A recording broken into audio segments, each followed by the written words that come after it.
2005 B&W M5,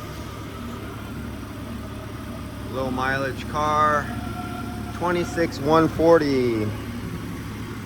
But our temperature right here, the air coming in here, 97 degrees.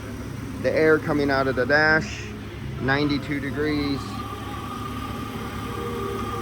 Just for the hell of it, it's wrong because I know the refrigerant level is wrong, but I just wanted to show you guys.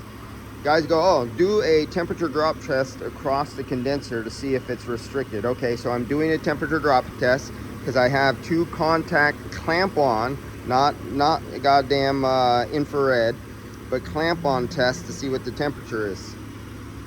I'm 189.7, so say 190 degrees at the compressor discharge, and that's way up here towards the inlet. So it's probably 195 or so down by the compressor. Say round it off to 200 degrees.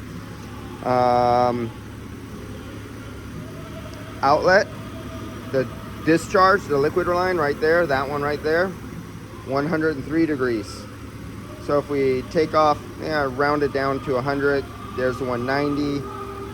So we have a 90 degree split across the condenser, and someone will say, oh, that's restrictive because they say they shouldn't be more than 50. But remember, something's not right here because it's coming out of the dash at 92 degrees. For this